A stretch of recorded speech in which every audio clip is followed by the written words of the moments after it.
सिंधु नदी पर तैनात है बाबू, तब तक कुछ आतंकवादी पापी पाकिस्तानी आते हुए दिखाई दिए। 12 हिंदुस्तान का फौजी जवान संजय ललकार दिया,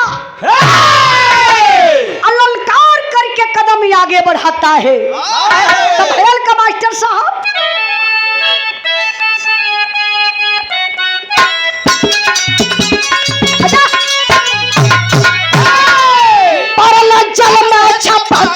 छप से नौजवान नवा हो यला नवा सातों का जनवाना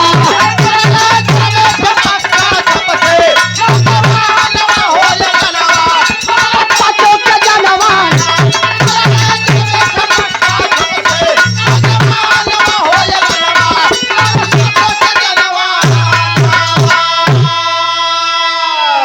सात आतंकवादी हिंदुस्तान की तरफ चल रहे हैं, आ रहे हैं। तब तक बाबू संजय देख लेता है, आग बबूला हो गया। निशाना साध लिया संजय। अब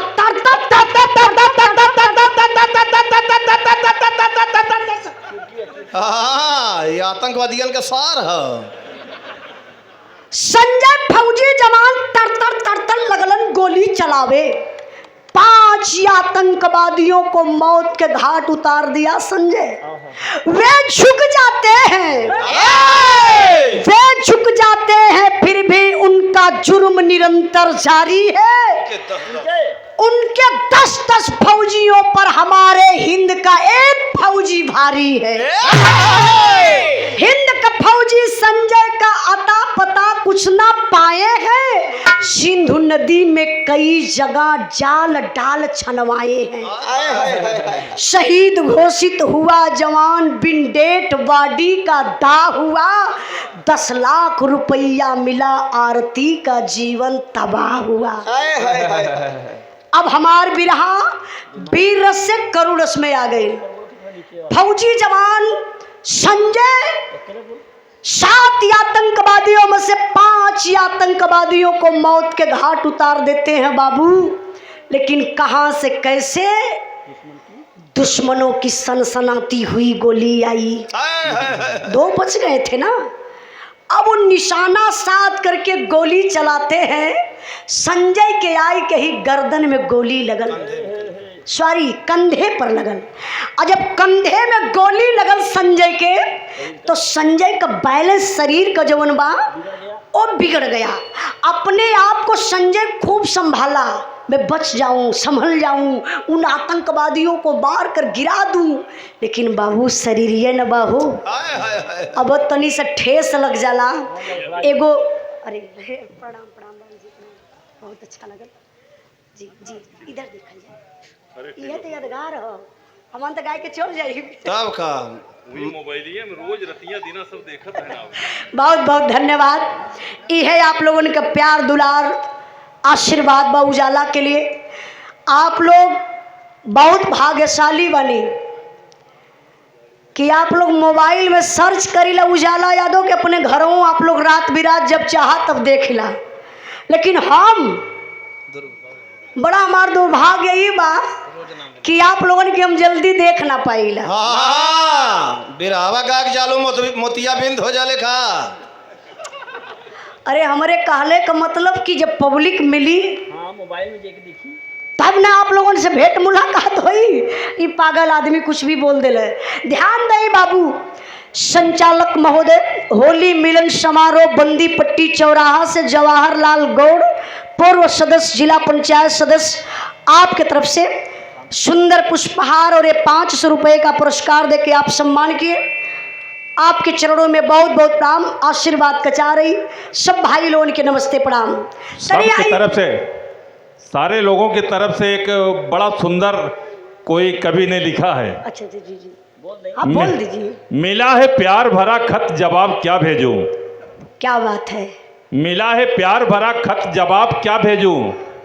आखिर उजाला जी को खिताब क्या भेजूं। क्या बात है। गुलाब से कोई नाजुक फूल हो तो ला मालिन, जो खुद ही गुलाब है उसे गुलाब क्या भेजूं, जो खुद ही गुलाब है उसे गुलाब क्या वाह भेजूं। वाह वाह क्या वाह, क्या बात है, दिल से धन्यवाद। अब बीच बीच में मौका जहाँ मिले एक एक शायरी आपको चले के चाहिए। बहुत बहुत दिल से धन्यवाद। यही यही तो कला होती है। लेकिन आई बिरहा पर, बिरहा कहाँ पहुँचल लिए? हाँ, अरे वाह रे वीरन, करुणस का भावा।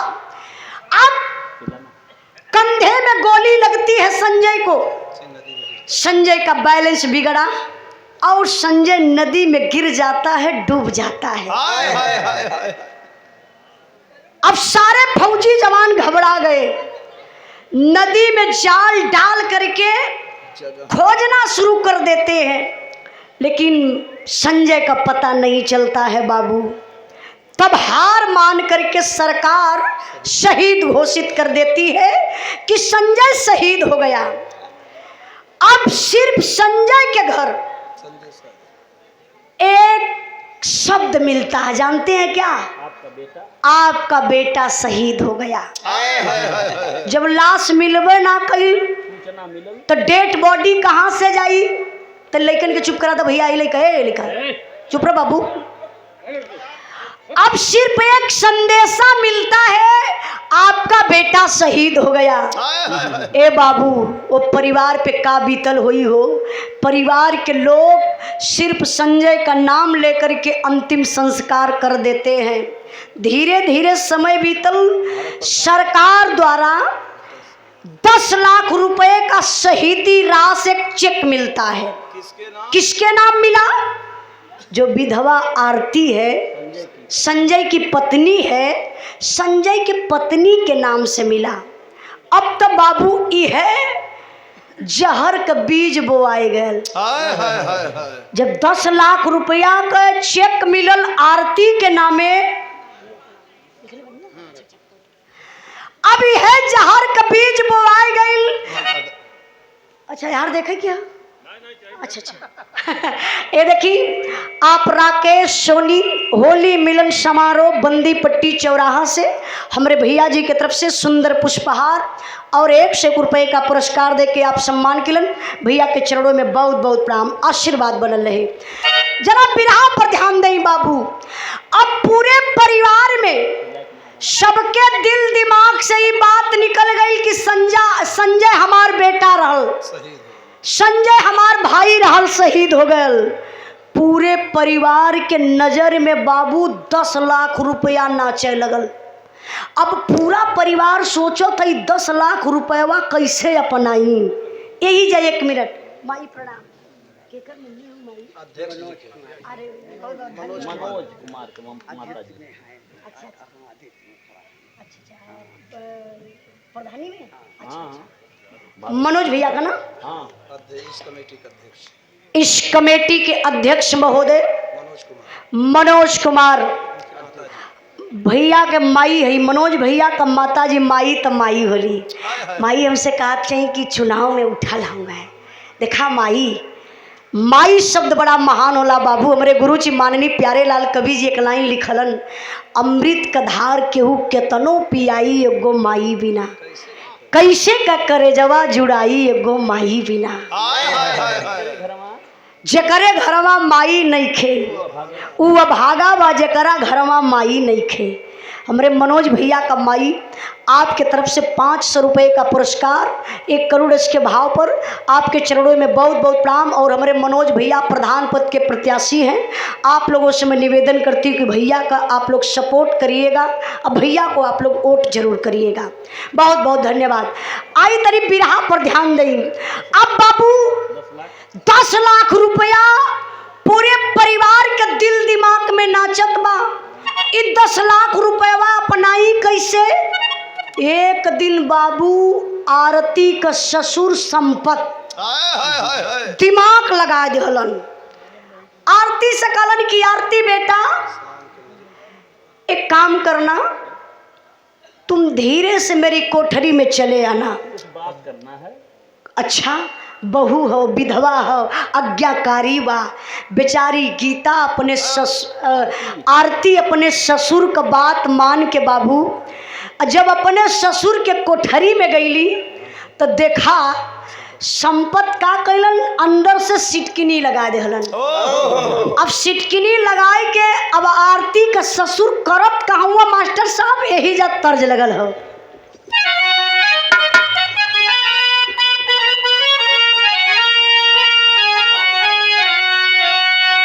कि कोरी कहतरी सासू,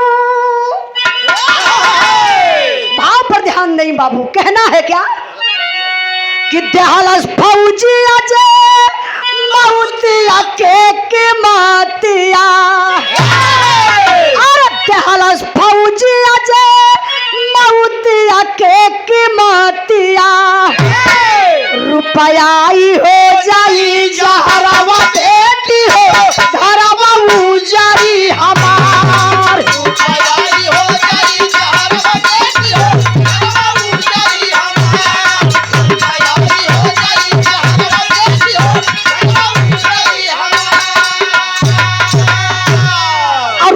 जमा तू कादा हमारा ही नाम से, खर्चा कराब खाली तोहरा ही नाम से,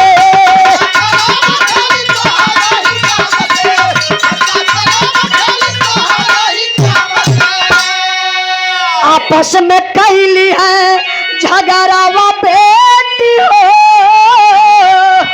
आभा मेरे तुंजय दुलार।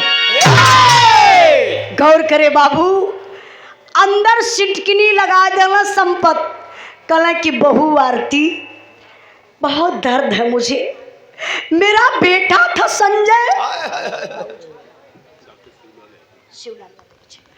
1 करोड़ के भाव पर सम्मान किए हमारे बाबूजी डॉक्टर शिवलाल यादव जी, बाबूजी की तरफ से सुंदर पुष्पहार और 200 रुपये का पुरस्कार और 100 रुपये का पुरस्कार लोरिक यादव भैया की तरफ से बहुत बहुत धन्यवाद। बस बाबू ऐसे ही शांति बनौले रही, ध्यान दें। अब ई पपिया का कैलस, संपत्ति इमोशनल अत्याचार कैलस। कलश आरती, मेरा बेटा था संजय, तुम्हारा पति था, बेटा शहीद हो गया, दर्द मुझे भी है और दर्द तुझे भी है, लेकिन जानती हो आपस में अभय मृत्युंजय क्यों लड़ाई करते हैं? ये दोनों बेटा इसलिए लड़ाई करते हैं जो तुम्हें 10 लाख रुपया शहीदी राशि मिली है, उसी पैसे के चक्कर में। एक काम करो बेटा, मेरी बात मानो, घर का झगड़ा खत्म कर दो, 10 लाख रुपया शहीदी राशि वो हमारे नाम से ट्रांसफर कर दो। देखा ये पपियवा का मतलब, वो विधवा बेचारी के पास बजौने का दुनिया उजड़ गई तो घर में झगड़ा होता, जकर दुनिया बनल बा, आये पपियवा के नाये वो पैसा हो जाई तो झगड़ा खत्म हो जाई, इहे न दिमाग लगौलस। अब तो गीता टूट गई, अरे सॉरी मास्टर साहब, अब तो आरती टूट गई, बिखर गई, हथवा जोड़लस, अंदर से शरीरिया कांपे लगल और रोई के बाबू एक बात कहलस हो, अगर दिल से सुनेंगे उस विधवा की आवाज ना, कलेजा अंदर से कांप उठेगा। रोई के आरती कहलस का,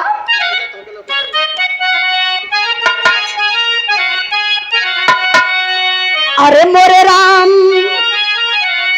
रुपया तो के लौका बाबूजी, जियत लाश हो गईला पोता और पतोहिया पतोहिया पतोहिया। कलश का बाबूजी, अरे आपके 10 लाख रुपया लौकात बा, अरे हम कौने जन्म का बिगड़ले रहली, हम जवनिये में विधवा हो गई, हमके रुपया पैसा ना लौकात बा बाबूजी, जहाँ रुपया बा वही जाओ के रहेदा। अभी पपियवा समझ ही गयल। संचालन महोदय, बाबूजी जाए के वो 4-6 जने बतियावत हो, तनी से शांत कर देता, कमेटिए के लोग हम भैया, नहीं तो दूरे चल जा बीरन, तनी से दूरे जाके बतियाला ताकि मन की वजिया नवे शांति बनाइए भैया। जब पब्लिक शांति से सुने ले ना तो क्यों बोल देला तो बड़ा डिस्टर्ब भी होला, हम ही के ना आप लोगन के भी डिस्टर्ब भी हुई, मन भटक जाई। अगर ये गीत बंद करा करके आप लोगों को अगर बोलने का कह दिया जाए ना तो आप भी चले जाएंगे घर पर, क्या बात है, नहीं बोल पाएंगे। धन्यवाद। कलेजा निकाल रही हो बेटी और आप लोग हाँ हाँ कर रहे हैं, मजाक ले रहे हैं। अब शांति बनाइए। अब पूछल जब बिरहा कहाँ पहुँचल है तो वो लोग बिल्कुल ना बता पाई हैं, आई आप लोग कड़ी कड़ी बता दी हैं। नहीं नहीं आपके नहीं कह बनी। तो देखिए बिरहा पर ध्यान दे, बिरहा पर करुण रस में बा। अब जब ही बेचारी कर रुपया तो के लौके बाबूजी जियते लाश हो गई ले पोता और पतोहिया, तो के रुपया लौकत बा, हमार तो दुनिया उजड़ गई, हम जिंदा एक लाश बन के जियत हई, जिए के हिम्मत ना बा। विधवा के जिंदगी से पूछा कि एक विधवा का जिंदगी पहाड़ हो जाले, खाली यही अपने बच्चा के लिए जियत बनी बाबूजी। ई पपियावा समझ गयल कि अरे ई तो 10 लाख रुपया ना दे, अब लगल तर तर तर तर पसीना फेंके, आयल दुआरे बैठल वही चारपाई पे गोड़ चढ़ाई के ऐसे पसीनवा पोछत हो, अपने दुल्हनिया से कलश के संजय कमाई तनी एक लोटा पानी लेके आवा, तो बुढ़िया लोटवा में पनिया लेके आइल तो बुढ़वा के देखत है शरीर से पसीना, बुढ़िया घबराई गई कि लगत बा बुढ़ऊ का हाथ उभरी गल। अब लगल हर बात टोवे गले बुढ़ऊ ठीक होगा ना, ठीक ठाक हुआ ना, कोनो दिक्कत ना ना। बुढ़वा कलश देख रे बुढ़िया हम तो ठीक है ला, आज हमार दिमाग तनिको ठीक ना बा। बुढ़िया कलश का भल बुढ़ऊ कहाँ करे ये अरतिया, विधवा का हो गई रे, ये 10 लाख रुपया का पाई गई, एकर जमीनी पर गोड़वे न पड़त बा, आसमाने उड़त बा। अब बुढ़िया पाई गई जगह, देखा 100% में 70% ऐसा सास होली ना जोन पतोही का बात इतनी पई है तो इतनी बड़ी बनाई दी है, अब बिटिया का बात इतनी बड़ी पा जाई है तो के छुपाई दी है। देखा अभी यह काम कैलस बुढ़िया, पाई गई मौका तो बुढ़वा के चिढ़ाई का थे, अरे तू का बुझबा, उ राण ना बा, उ साण हो गई साण। 10 लाख रुपया का बात कर तू हमारे लाल के तो खाए गई बुढ़ऊ का रामाऊ हो रामाऊ, अल्लाह लाऊ के खैला हो रामाऊ, अब तो हाउ के जल्दी से खाई हो रामाऊ। बुढ़वा समझ गया, बुढ़वा कल हे बुढ़िया सुन सुन, तेरा किस्म का मुंह मत बनाओ, खरे इतना दिन अले भलता तो कुछ कोई ना पौली, हई अरतिया हमके खाई रे। सुन ले हमार बात कान खोल के, पूरा परिवार मिल के अरतिया के खायल जाई, अब केहू पता ना पाई। दिमाग लगा दलस पपियवा ऊ बाबू आरती का ससुर, कलश की आज के ही दिन से घर में आरती का खाना पानी टाइम टाइम से कबो खाना दे दी हल करा, बस खाली जिए बदे। भैया मनोज यादव अध्यक्ष प्रधानी हमें ना लड़े बा, प्रधानी बोल। अरे अरे ठीक है लड़ जेबा तो बढ़िया ना भैया, बताए दी ने हाथ में टेंशन बाटे कोई नहीं। अच्छा अच्छा कहीं ही कार्यक्रम करावा था, ठीक है ओके बताई दी थोड़ा। अरे चलिए ठीक बोल, लड़ी जाता कौन हमरे कह हमें कहो ना लड़े। अच्छा देखिए समाज के सेवक हमारे बड़े भैया, बड़े ही अच्छे विचार के व्यक्ति आप हैं, इस कमेटी के अध्यक्ष महोदय आप माननीय हमारे बड़े भैया मनोज कुमार भैया का तो हम प्रधानी ना लड़वे, सही करत हुआ ना। आप श्री राज बहादुर यादव ग्राम सभा कौड़ी से आपके तरफ से 500 रुपए का पुरस्कार और ये सुंदर पुष्पहार, शानदार एक ठंडी वस्त्र साल और 500 रुपए का पुरस्कार देके सम्मान किया हमारे बड़े भैया मनोज कुमार भैया, इस कार्यक्रम के आयोजक महोदय भैया के चरणों में बहुत बहुत प्रणाम। भैया का तो हम प्रधानी ना लड़वे, नहीं तो कई जने बड़ा परेशान कर लगा का तू प्रधानिया लड़वा। अच्छा अच्छा।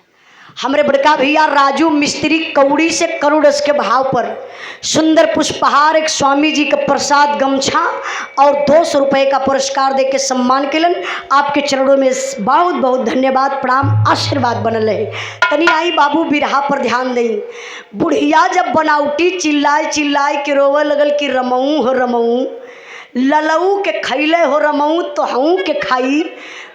बुढ़वा कला सुन, आज के दिन से अर्तिया का खाना पानी बंद।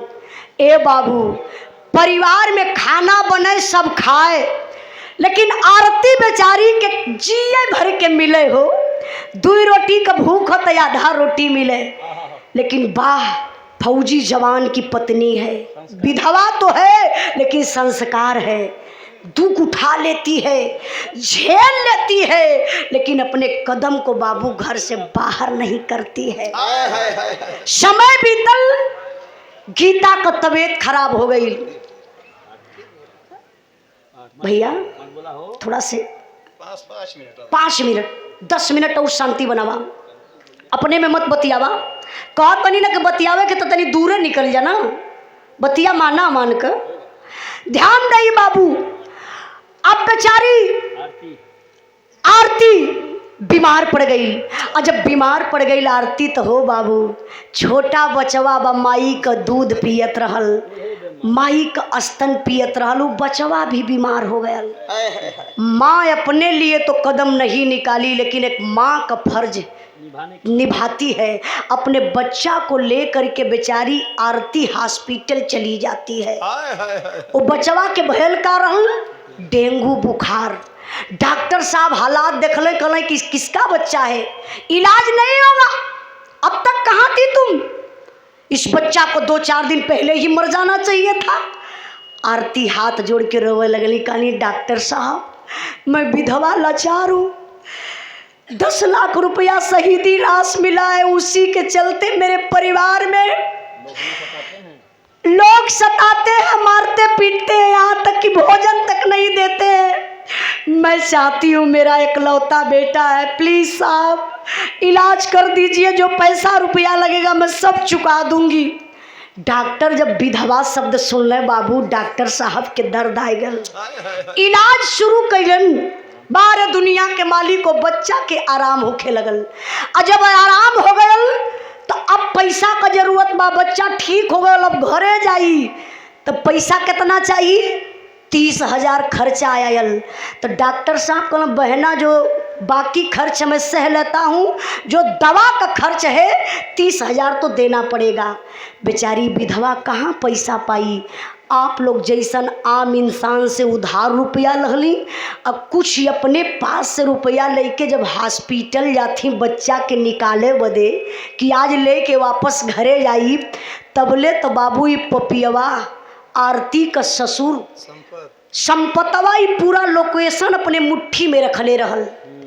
1 लाख रुपया में 4 गो बदमाश फिट कैले रहल आरती के मारे बदे। आरती के कुछ ना पता बा, आरती बेचारी जात बा हॉस्पिटल, आई 4 बदमाश वही नहरी के पुलिया पर बैठ के इंतजार करत हुआ। आरती आई यही रास्ते से जाई हॉस्पिटल। अब आरती बेचारी पैसा लेकर के जा रही थी, तो अबले चरहुन का निगाह आरती के ऊपर गयल। तो एक बदमाश बोला भाई देख मुझे लगता है ये आरती है, क्योंकि देख इसके मांग में सिंदूर भी नहीं है, सफ़ेद साड़ी है, मुझे तो लग रहा है एक बार ट्राई मार। तो दूसरा का बोला एक्सक्यूज मी मैडम प्लीज, क्या आप आरती है। आरती बेचारी समझ गई कि लगत बा हमारे पति के लोग दोस्त हुए, हमके पहचानत हुआ, हमार मदद करी है। पूछलस कि आप आरती संजय शहीद की पत्नी। तो आरती कहली जी जी जी हाँ भैया हाँ हाँ मैं उनकी पत्नी हूँ। तब बोले तो ये बाबू पपियवा एक बदमाश जाए के पीछे से हथवा ऐसे पकड़लस, और दूसरका जाए के है मुहवा मुँह निलहलस, आवाज बंद हो गई। अब एक मिलाई है बार पकड़ के खींचत लेके नहरी के पुलिया से रोड कटल बा, दोनों तरफ अरहर का खेत बा, वही खेतवा में ले जाए के पपियवा सब पटक देहलन।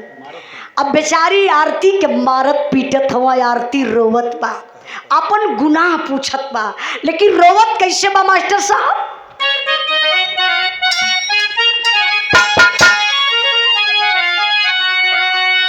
सौक सिंगरवाजे कर छिनल गोसाइया रे छिनल गोसाइया हो पैबा के मरल के तू महाराज डेंगू भयल बा हमरे आल्हर सुगानावा के आल्हर सुगानावा के रहला जरूरत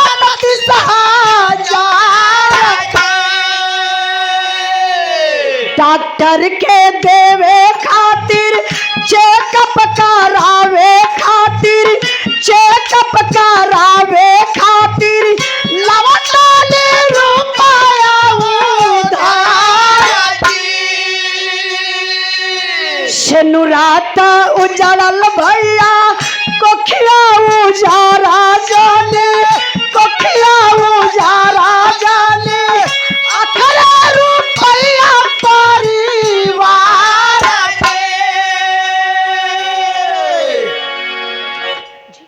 अच्छा 1 करोड़ के भाव पर होली मिलन समिति बंदीपट्टी चौराहा से हमारे चाचा जी हमारे गार्जियन महोदय भोला चाचा जी की तरफ से करोड़ के भाव पर 100 रुपए का पुरस्कार और 100 रुपए का पुरस्कार आप होली मिलन बिरहा समिति बंदीपट्टी चौराहा से अध्यक्ष भोलानाथ यादव कोषाध्यक्ष नंदलाल यादव जी बाबू जी की तरफ से करोड़ के भाव पर बहुत बहुत प्रणाम।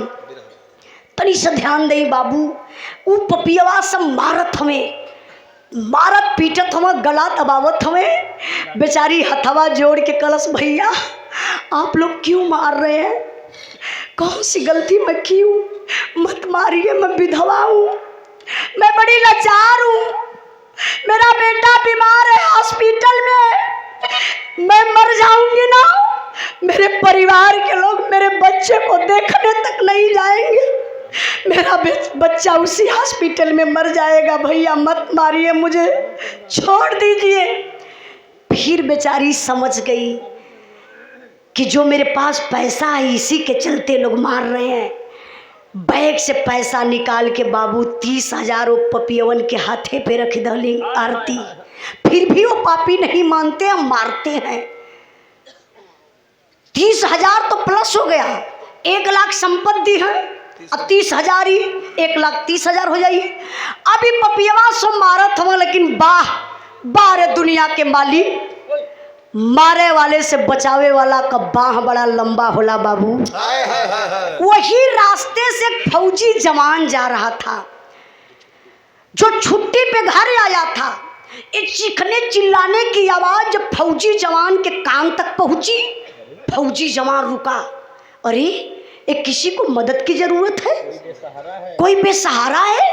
फौजी जवान इधर उधर देखा कंधे पर बैग था बाबू उठाकर फेंक दिया और जब कंधे से बैग फेंकलन देखलन निहुर के अरहरी के खेत में एक औरत पर 4 पापी भेड़ियों जैसा जुटे हुए हैं। तब बोले तो फौजी जवान ना दौड़ा हलन और जब दौड़ के आरती के पास पहुंचलन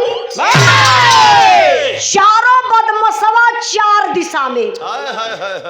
तब बोले फौजी जवान दौड़ के एक बदमाशे का एक कालर पकड़लन अब घिसरावत लेके अलन वही आरती के सामने उठाई के पटक दहलन।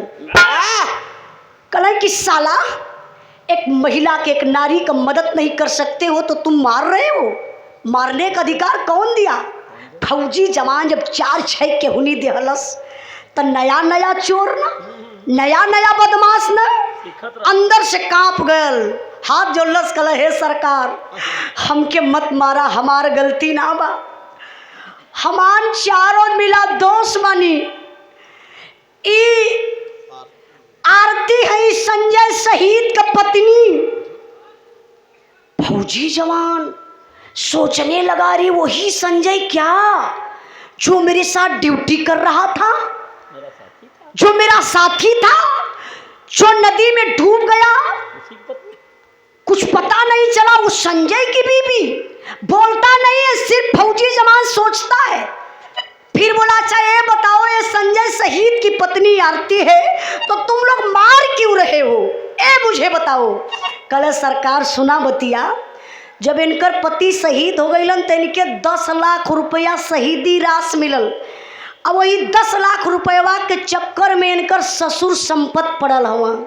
हमहन के 1 लाख रुपया में तय कैले हुए आरती के और आरती के बच्चा के मार दिहल जाई तो हमहन के 1 लाख रुपया इनकर ससुर दी है, 9 लाख अपने ली है। तब तो फौजी जवान समझ गया ओ अगर मैं आज आरती को यहाँ से बचा के आरती के घर सुरक्षित भेज देता हूँ तो एक ना एक दिन आरती का ससुर पैसे के चलते आरती का मर्डर तो करवा देगा। दिमाग लगाया फौजी जवान, बोला देख भाई सुन, उन तीनों को बुलाओ, चारों इकट्ठा महिलन बदमाश। चरहुन से फौजी जवान कहने के काम करना, तुम चारों जा कर के 1 लाख रुपया संपत्ति से ले लेना। देख मैं भी यही विभाग से हूँ, मैं भी जान मारता हूँ। आज मुझे एक मुर्गा मिला, इसको मैं ऐसी जगह मार कर फेंकूंगा ना कोई पत्रिका पेपर भी नहीं पता लगा करके बताएगा। सुन मेरी बात, तुम चारों चले जाओ। ए भैया अब वो तो चारों चल गई हैं। आई बेचारा का कैल फौजी जवान आरती के लहला, आरती के बच्चा के लहलन अल्लाह के अपने घरे निकल गईलन। यहाँ धीरे धीरे कई दिन बीत गए। ये चारों बदमशवा रोज पेपर पढ़त हवा, न्यूज पर देखत हवा कि ले गयल मरले होई, कहीं फेंकले होई तो पेपर पत्रिका बतैबे करी। लेकिन बाबू जब कहीं से कुछ खबर ना मिलल तभी चारों प्लान कैलन, चलने कहाँ, संपत के पास अलन। और संपत एकदम मुरझायल वही दुआरे बैठ के सोचत हुआ कहो अब हिन तक अर्तिया का कुछ पता ना चलल मरल की जिंदा हो। जैसे बुझा तक कई गाय का हत्या उनके लगली हो। दुआरे मुड़ी गिराई के बैठल हुआ, तबले चारों बदमाश देखला तो लमुआ से कहता है कक्का कि हमार नर्तिया का गला दबाई के मार के फेंक डाली। तो संपतवा का कहा तो चुप चुप इशारा कैलस कि पीछे से घर में चला। अब बढ़िया से हाथों धोई के मुंह धोई के संपतवा गए अंदर। बुढ़िया से कलस से बूढ़ा बुढ़िया कल का गूंगा कैले हुआ बुढ़ऊ साफ साफ बोला भयल का कहाँ अर्तिया मर गई। बुढ़िया कला साचो बुढ़ऊ कहाँ, हाँ तोहार कसम बूढ़ा अर्तिया गई। सुना एक काम करा, 1 लाख रुपया लिया के चारों बदमाशन के दान नहीं तो भेद खुल जाई। अरे बुढ़िया यहाँ ठत कहो जात या बक्सा खोले। बिरहा के सुनने वाले भैया बाबू जरा सोचिए, अगर ही है कांड वो बुढ़िया के बिटिया के साथे भयल हो तो 1 घंटा में 4 दिन भी होश होत। अब वही लोग हॉस्पिटल में रहती। गईल बुढ़िया बक्सा खोलस, 1 लाख रुपया निकाल के दे दहलस चारों बदमाशन के। चारों बदमाश लेके 9 2 11। अब बुढ़वा खुश बा, देखलू बूढ़ा दिमाग लगौली अर्तिया मर गई, 10 लाख हमारे नाये ट्रांसफर हो जाई, ये घर का खुशी बा। लेकिन ए बाबू तनी से आप लोग दिमकवा वहाँ लेके चला जहाँ फौजी जवान के गोलियां लगल रहल, जहाँ नदिया में डूबल रहल है। अब वहाँ का होत बा मास्टर साहब, आल्हा का लाइन लगा दा।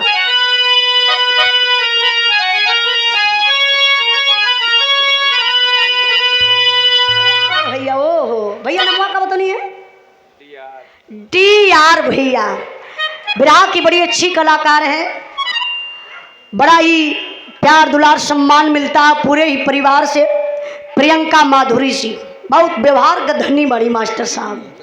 अब इन बर्थडे में मान गल लली है। हाँ अच्छा चचा आपो लोग गल लली। देखिए आप उनके कोरस मास्टर हैं DR भैया, आपके तरफ से सुंदर पुष्पहार और 101 रुपए का पुरस्कार आपके चरणों में बहुत बहुत प्रणाम। तनी से ध्यान आप लोग एकदम 5 मिनट ऐसे बैठल बिरहा एकदम करीबे हो गई बा। फौजी जवान जहाँ पानी में नदी में डूबल बा वहाँ का होता मास्टर साहब। अरे देशवा पे आवे जाबा बाहर से खचरवा बाबू।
जाता है। बोला जय हिंद सर। सारे फौजी जवान खलबला गए, रे कौन हो तुम? कहे साहब मैं जात का मल्लाह हूँ। एक मिनट भैया।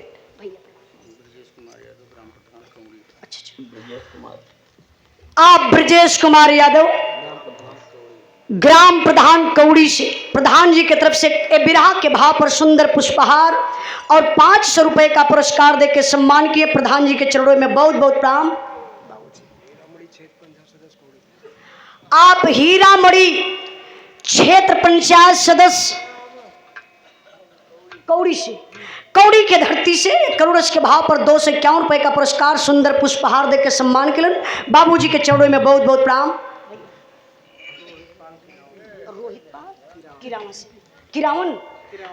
रोहित पाल किरावा के धरती से बड़े भैया जी की तरफ से सुंदर पुष्पहार और 100 रुपए का पुरस्कार देकर सम्मान के लिए भैया के बहुत बहुत धन्यवाद प्रणाम।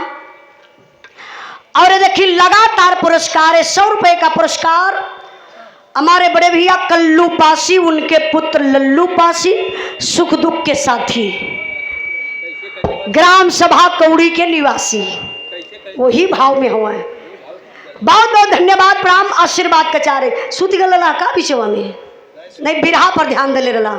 ध्यान दे बाबू। एक मल्लाह जाता है मिलिट्री कैंप में। बोला जय हिंद सर। हाँ जय हिंद। कौन हो तुम? सर मैं जात का मल्लाह हूँ। जो सिंधु नदी है ना, उसी तट पर एक छोटी सी हमारी झोपड़ी है। मैं मछली मारने का काम करता हूँ साहब। कुछ दिन पहले की बात है, मैं मछली मार रहा था, एक लाश बहते हुए नदी में आ रही थी। मैं देखा तो भारतीय वर्दी थी, हिंदुस्तानी जवान था साहब। मैंने देरी नहीं किया, नाव पर रखा और लाश को बाहर निकाल दिया।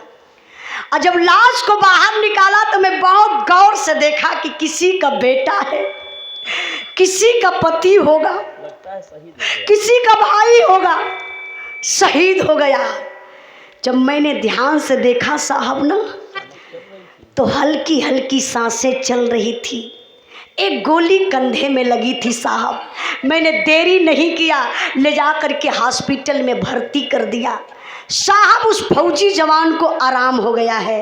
बस मैं इसीलिए आप लोगों के पास आया हूँ मदद के लिए साहब। वो फौजी जवान अपने परिवार से मिलना चाहता है, लेकिन साहब मेरे पास उतना पैसा नहीं है कि जो मैं डॉक्टर को दे करके उस फौजी जवान को उसके परिवार तक मैं पहुंचा सकूं।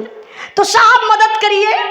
कुछ फौजी जवान जा करके बाबू हॉस्पिटल में देखते तो अवाक हो जाते हैं, सोचने लगते कि अरे संजय तुम, किसी को विश्वास नहीं हो रहा। अरे संजय तू तो शहीद हो गया था, तू जिंदा कैसे मिल गया? संजय रोने लगता है बाबू। तबले मीडिया वाले पहुंच जाते हैं, सवाल पर सवाल करते हैं। संजय तुम शहीद हो गया था, तुम जीवित कैसे मिले हो? संजय इतने बतिया बतावे कि साहब 7 आतंकवादी अवत रहलन, 5 के मरली हो साहब, 2 ठे बच गईलन। अब कहाँ से कैसे दुश्मनन का गोली आइल हमारे कंधा में लगल, हम तो बचल चहली, लेकिन नदिया में गिरली, डूब गईली। एकरे बाद का भयल, हमारे लिए तो भगवान ही मल्लाह भइल। अच्छा अब टीवी पर ही दिखावत बा न्यूज, जो संजय शहीद हुआ था, जिंदा मिला, हॉस्पिटल में मिला। कल सैनिक सम्मान के साथ संजय के परिवार से मिलवाया जाएगा। टीविया पूरा हिंदुस्तान देखत रहल बाबू। अब है टीविया संपतवा सरवा देखत रहा। संपतवा हाँ, ये नहीं कि भसवा ममहू के बोले पड़ गए। वो संपत पपियवा भी देखलस, जाए के बुढ़िया से कल बूढ़ा हाय देखा हाय टीविया पे। बुढ़िया कल काये बूढ़ऊ, रात दिन टीवी टबक्का देखेला, तब का गंदा गंदा फोटो देख के बतावेला। बुढ़वा कल पहले आ बुढ़िया आओ। बुढ़िया जब चश्मा लगाए के बाबू टीविया पे देखलस ना, कहते कहो संजय का बाबू इ तो हमारे बेटा संजय मतिन लगत बा। बुढ़वा कले हाँ चिन्हत ना हूँ, भगवान का कुछ बिगड़ले ना रही, घर में खुशिये तयवत बा। देखलू अर्तिया मर गई, पहली खुशी 10 लाख रुपया हमारे नाए ट्रांसफर हो गई होई 10 लाख हमारे नाए ट्रांसफर हो गई होई। दूसरी खुशी, तीसरी खुशी देख बुढ़िया हमार बेटवा संजय जिंदा बारे कल आई। सुन बुढ़िया, चौथी खुशी तो ई बाब की बार संजैया का बियाह करब न रे। हाँ निम्मन पतो लिया, एक दोनों जने काम चली रे। कौन काम? अरे वह बूढ़ी बूढ़ा तेल पानी लगाई। अच्छा वो सेवा वाली बात। कहा देख बुढ़िया अब की बार संजैया का बियाह करब ना, इतना धन दौलत दहेज लेब की जमाना देखी। अब वही ने पपियवा के धन का जरूरत है। आए मरे का वक्त भइल, 4 बोझा चैला चाहिए लेकिन ना धन चाहिए। तबले तो बाबू गजब हो गया। अच्छा गजब का भेल, कल हुआ सैनिक सम्मान के साथ जब संजय घरे अलन तो पूरे क्षेत्र में हल्ला मचल बा। जैसे आप लोग बिरहा सुनाल हवा, ऐसे पूरे क्षेत्र का लोग जुट गईलन, बड़ी भीड़ लगल बा। संजय मंच पर बैठल हुआ, मीडिया के लोग पहुंचल हुए। अब मीडिया वाले सवाल करते हुए, संजय आप शहीद हो गए थे, जिंदा मिल गए, आप बताइए अंदर की फीलिंग आपको कैसा लग रहा है? संजय कहा बताऊं, संजय माई के देखलन, बाबू के देखलन, गांव पूरा के देखत हम, लेकिन बाबू उहाँ अपन दुल्हन गीता आरती ना बा, ना उ बचवा बा। तबले तो गजब हो गल। बुढ़िया जाय के संजय का चेहरवा सुहरावे लगल। देखा माई है पहचान गई चेहरा। कल ललऊ जेके अखिया तोहार खोजत बहिरऊ, ओकर अखिया तोके खोजलस ना। 10 लाख रुपया पौलस शहीदी रास, तेरे हिये तो बितौलस हो लाल, कोनो दूसरे मर्दे के साथे फरार हो गई। जो फौजी जवान उस भीड़ में अपनी पत्नी को देख रहा था कि मेरी पत्नी कहाँ है, वो गुस्सा में लाल हो गया।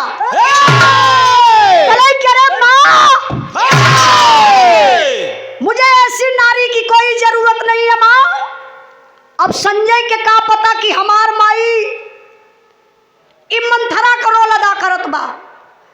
तबले तो बाबू गजब हो गए। वही भीड़ में से कैसन आवाज आई जन करेजवई के चीरिल हलस। वो आवाज के कर रहा बिरहा का आखिरी पॉइंट यही पर रुकल नहीं। ये क्या कर रहा भैया? अमरनाथ बीडीसी कौड़ी से, अमरनाथ बीडीसी कौड़ी के धरती से भैया की तरफ से बिरहा के भाव पर 100 रुपए का पुरस्कार। बहुत बहुत धन्यवाद।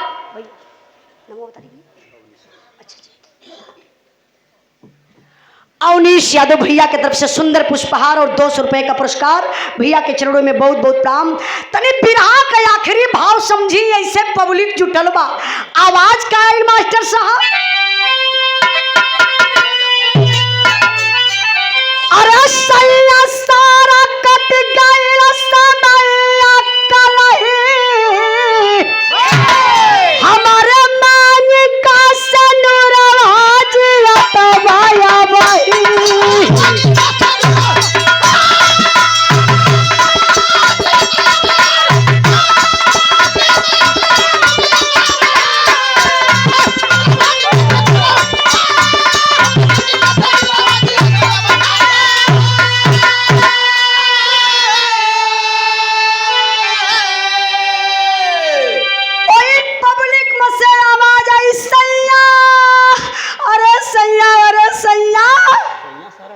सैया सारा कट गईल समैया कलही, हमरे मांगी का सनुरवा जियत बही। पूरी भीड़िए पीछे मुड़ के ताके लगल कि रे एक कौन औरत है जो संजय को अपना पति बना रही है? तबले तो बाबू आरती दौड़ के पहुंचली अपने फौजी सैया संजय के पैरवा पर गिरत हई, रोवत हई। वाह बारे संजय कितना क्रूर बन गया, लाल है, गुस्सा में लाल हो गया संजय। खींच कर मारा एक तमाचा। बोला अरे आरती मैं देश का सेवा कर सकता हूँ, तू मेरे परिवार की सेवा नहीं कर पाई। मैं शहीद हो गया, 10 लाख रुपया शहीदी राशि मिली, उस पैसा को लेकर के तुम किसी दूसरे पति के साथ में चली गई, दूसरे मर्द के साथ में चली गई। तेरे जैसे नारी की हमारे जिंदगी में कोई जरूरत नहीं है। अब तो बेचारी आरती सन कि हम इतना दिन से विधवा का जिंदगी जियत बानी, पति देवा पेंशन बोला थे।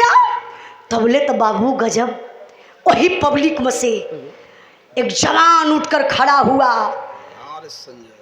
आवाज दिया, संजय रुक जा, संजय तुझे झंडे तिरंगे की कसम, तुझे तेरी वर्दी की कसम, अगर आरती को एक तमाचा छुया तो मुझे पहचान रहे मैं कौन हूं। तबले तो संजय उठ के खड़ा, दौड़ के गईले बाबू, और फौजी जवान से मिले लगलन गले।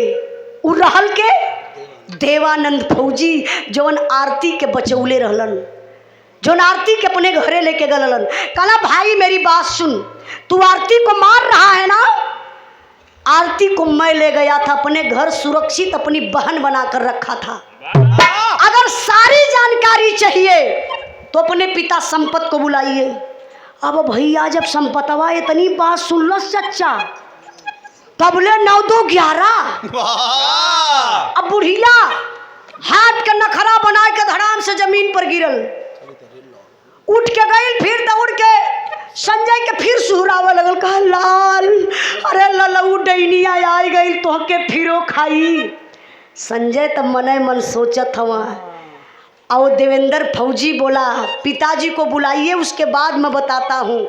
अब भैया संपत लगल है खोजाए, और संपत मिलने कहाँ चच्चा, रहरी के खेते में जाए के 275 वाली मार के एकदम फिट, रहरी का पेड़ पकड़ के झूमत हुआ, भगवान के मनावत हुआ कि 10 किलो लड्डू चढ़ाई भी भेद छुप जाए। अभी भेद छुपी, 4 गो लइका खोजत खोजत गईले, संपत के वहीं देखले, कहले का हो कक्का, चला घरा चेक बटत हलेला, यहाँ का करत हुआ चला। चारों लइका पकड़ के बाबू जब लेके अइले संजय के सामने खड़ा कैलन, देवानंद फौजी सारी बात के बता दहलन। तब संजय के विश्वास भयल कि वाह, पैसा खातिर हमरे पिताजी बदल गईले, हमरे औरत के, हमरे बच्चा के मारे बदे 1 लाख रुपया में 4 बदमाश खोजले रहलन। फौजी जवान के आंख से आंसू चलने लगा, हाथ जोड़लन, पूरी पब्लिक के सामने कसम खाए लगलन, कहले मुझे माफ करिए, मैं तो जी गया, पता नहीं किसकी माया थी, किसका आशीर्वाद था, लेकिन आज से अब मैं जा रहा हूँ फिर वापस अपने ड्यूटी पर, जिंदगी वहीं पर बिता दूंगा, अपने परिवार में चेहरा दिखाने नहीं आऊँगा। माई बाबू कपारे हाथ धई के बैठ गए बाबू।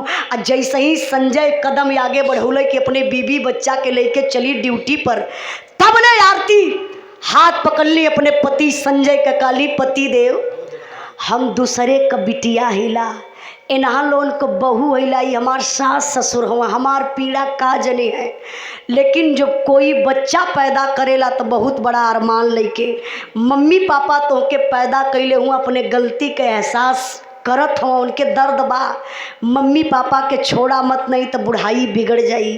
हो सके कि मम्मी पापा के कष्ट देहला से वो कष्ट हम सह गईली, आप जिंदा मिल गईला, शायद कष्ट ना सहले होई तो जिंदा ना मिलल होता। आज हमके यह खुशी बा कि आप हमार सिंदूर वापस आए गए, ऐसे बढ़ के ज्यादा कुछ हमके ना चाहिए, मम्मी पापा के साथे ले चला। एक दुल्हन की सोच, एक नारी की सोच मजबूर कर देती है। बंदी पट्टी चौराहा होली मिलन समिति आप उस कार्यक्रम के अध्यक्ष महोदय हमारे बाबूजी, हमारे गार्जियन आप भोलानाथ यादव बाबूजी की तरफ से ये बिरहा के भाव पर 100 रुपए का पुरस्कार आपके चरणों में बहुत बहुत प्रणाम। और लगातार पुरस्कार कल्लू पासी, उनके पुत्र लल्लू पासी, सुख दुख के साथी, ग्राम सभा कौड़ी के निवासी, बहुत बहुत धन्यवाद। 100 रुपए का पुरस्कार।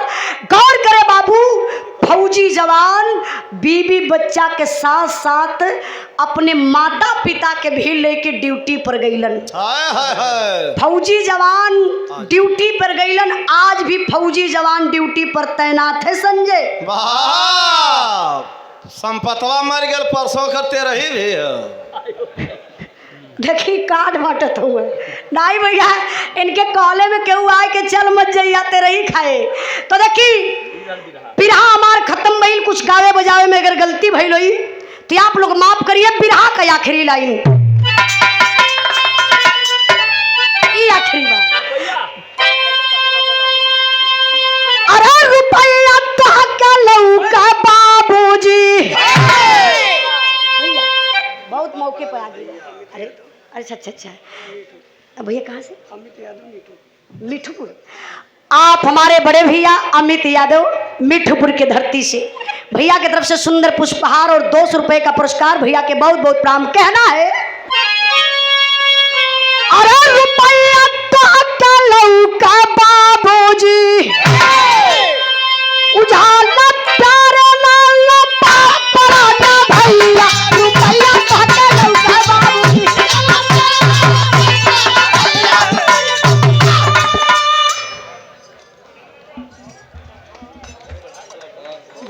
बहुत सुंदर, तालियों से स्वागत होना चाहिए। नहीं कोई नहीं जाएगा, अभी खाली हो गई जा रहा है। और जब तक आपका भी रहा, लोग सुनने आए हैं साहब। महेंद्र जी, आप अपने आप को ये मत समझिए, ये सारे लोग आपको सुनने आए हैं। ये तो उजाला जी अपना पिज्जा बनाई हैं, उनके पास प्रस्तुति है, गीत है, इसलिए मैं आपको बधाई देता हूं, आपका स्वागत करता हूं। अरे फानूस बनकर जिसकी हिफाजत हवा करे, उस सम्मा क्या बुझेगी जिसे रोशन खुदा करे। साहब आप बच्चन जी गाइए, बिल्कुल निफिरक होकर के गाइए। धन्यवाद।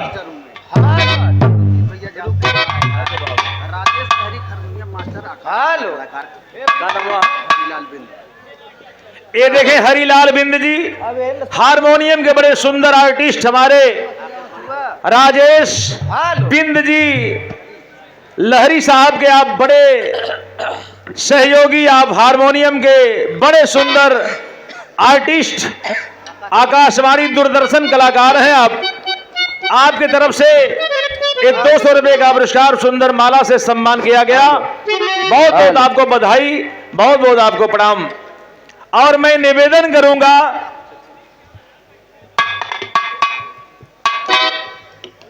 हमारे बीच में जितने हमारे श्रोता बंधु जो जा रहे हैं वो तो जाएंगे भाई, उनको कोई रोक ही नहीं सकता। और जो बैठे हैं, मैं उनसे निवेदन करूंगा कि यथा उचित स्थान लेकर के बैठ जाएं, बिरहा सुने आप सब। देखा बात पे बात ना होते भैया तो हमें बिरहा गावे में कम मजा आवत है मामा। बात पे बात, अब हमारे महोदय जी ने कहा कि समय का थोड़ा सा पाबंदी हो, एक एक लोकगीत, एक एक स्तुति वंदना, और उधर से बिरहा। हमने तो देशभक्ति माटी की चीज गाया, लेकिन फिलहाल कोई बात नहीं है। लोग अपना जुगाड़ बनाने के चक्कर में नेता भी पड़े रहते हैं और कलाकार भी लगे हैं। तो मुझे वो चीज की कोई दिक्कत नहीं है। आप लोग 4 लोग रहेंगे फिर भी महेंद्र बच्चन खुश रहता है और अपनी मेहनत पर भरोसा करता हो और बिरहा गाता हो। आइए मास्टर भाई बजाइए। आप पहले आवाज दिखाओ उस्ताद। हेलो, अरे तुम सट के बोली। हाँ सट के बोला।